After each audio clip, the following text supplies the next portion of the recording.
Good afternoon, my people, and thank you for coming back to another Tony Montana video. I hope you're doing well. Please say hello to my friends here.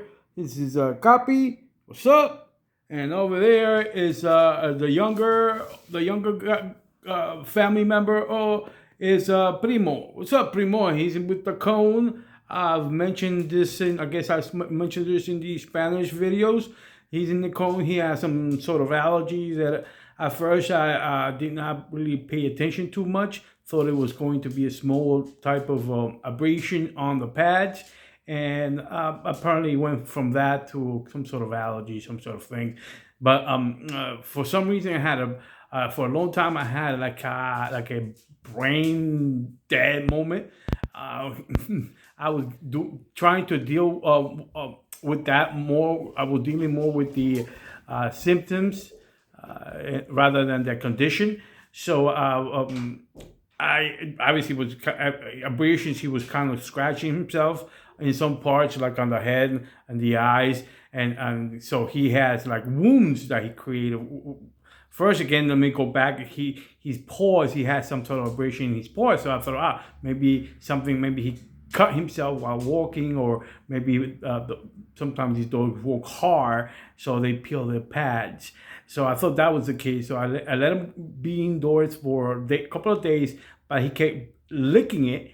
And so I'm like, all right, I was trying to make him stop, but it kept getting worse. And in terms of him licking himself, to the point that he started licking all the parts of his body, including his head. So his nails grew, and he started kind of cutting himself in the process. So he might have like scars, maybe, I don't know. And so I'm mentioning this because I want to make sure that you know that it's not. Scars on the pit bull aren't necessarily because of dog fighting. There's many reasons for them, especially if they're animals. So right now, the brain dead moment stopped. I remember that I did have some new stock somewhere that is really old. I could show you the bottle new stock. They don't sell them like this anymore. So you could tell how old this is because of how old the bottle container is. But I still have some. I had to put some baby oil on it because it was too dry. So I had to mix it with something to get it more of a consistency that I could put on him. And obviously, I expect it to not be as strong, but the new stock, because it's been with me for at least 12 years. I want to say more closer to 20, but I don't know exactly the so I'm gonna say at least 12 years. But I haven't used it for a long time because my dogs haven't really had any skin issues, but he just happened to have it. So I'm just taking care of it now, and I'm putting the cone on to make sure that he doesn't scratch. And obviously, because I just started with the new stock, I want to make sure that he is not licking it off. So obviously, yes, you do see he has a little kind of a bed. He usually has a towel that I put on top of it, but I don't want the medicine to, smear through the towel, because I want it to be on him more than on a towel or on the bed. So anyway, let's go get in. Here's the other one, the Mero, the number one of the old, basically the oldest male that I have, and he's just chilling right here. So I just wanted to make an English version of the video I did in Spanish about some sort of suggestions that I would like to give people that are getting dogs indoors. Obviously, this is the indoor pet environment type of situation, and some sort of a couple of bullets of ideas of just to keep when you're receiving a new dog in your house. The first one is to me is very obvious, is that you should not have food 24/7 for the dog out there.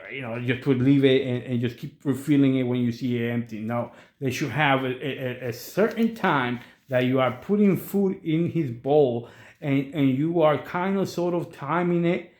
Obviously you're timing it more according to what you observe in the puppy, because if you're buying a puppy, it's one thing, but if you're buying an adult dog, then you have to do something else. But if it's a puppy, you put enough food there so it eats to the point that it stops eating and maybe goes away to do something else and maybe comes back and wants to eat something in 3, 4, 5 minutes later. No, that's time for you to pick up and know how much you fed for that condition to happen, and keep keep in mind that you will gradually have to add more to that because the dog is growing. So keep an eye on that. But once the dog is really, you see the puppy stop and leave and go do something else, that really is the time that the dog is saying, okay, I'm fulfilled, let me go do something else.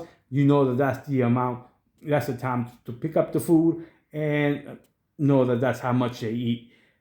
And for puppies, you depending on your schedule, you may want to feed them 2-3 times a day, depending on if you're available, if you're there.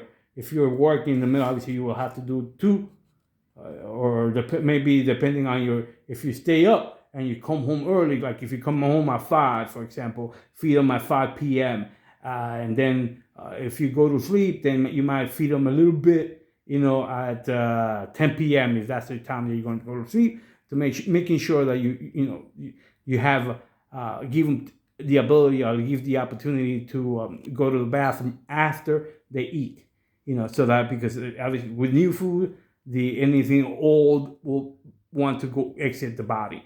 So make sure you do that. So, and obviously with this comes second obviously idea is, do not leave water 24/7. It should not. Obviously these are advised for indoor dogs. These are dogs that I do leave them 24/7 because it's different. I do have a place where if they want to use the bathroom, and these are adults. Obviously, if they were puppies, when we're talking about puppies, I'm not doing that. Let me go back to about the food. But this goes together with the water for an adult dog that you're getting. Maybe you're getting an adopted dog. You're adopting a dog.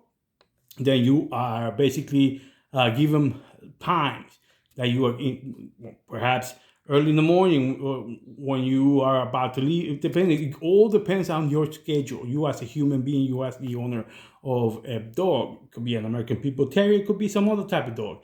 So you can't schedule it. You have to schedule it, so that way the dogs going to the cycle for going to the bathroom will also sync in with your schedule, so that usually when after you eat, you're going to want to use the bathroom. The dog will. And here's, you see, the little shadow of my cat. Meow. Say hello, meow. Oh, he's going to sleep. So anyway, that is another advice. Water for a puppy, give it at the time you're eating, depending on what you're feeding. Obviously, I feed a lot of raw. I mix a lot of things. I don't feed the same thing all the time. I have videos where I have bags full of meat, grinded meat, grinded bone, grinded organ meat, tendons that are made by a place that butchers cows, and I get that really fresh. And I also buy quarter chicken that I also, again, depending on the day, I might give, instead of that grounded meat, I might give them chicken, or I also start giving them kibble, quality kibble, and that I also once in a while I mix it in. I may mix that kibble with leftover soup, or with whatever, maybe ground leftover, whatever leftovers we have in the house. Nothing goes to waste. It goes to the dogs, including, like today they ate bananas. The banana was getting overly ripe, and my daughter kind of is not into overly ripe bananas. So I'm like, let me just give them an extra sweet, give that pieces to the dogs. So that's what they ate in the morning, pieces of that. I bought this. I'm going to give you this because I also mentioned it in my Spanish video. And this is something that I've, this really, it's about $30. It isn't really what I expected. I thought it was going to be a bigger bag for $30, but I understand the quality and the process is requires a certain amount of cost. So this is something I'm going to be giving them as kind of like a supplement to their food. Obviously, again, I'm giving them all kinds of foods here, and overall, I'm doing it not just necessarily because of nutrients or trying to give them the nutrients. I'm also doing it because I'm trying to allow their brains to be stimulated by the different kinds of food that they could eat, not just one type of food. So keep that in mind, and that really, hopefully, that really attests to how I take care of my dogs.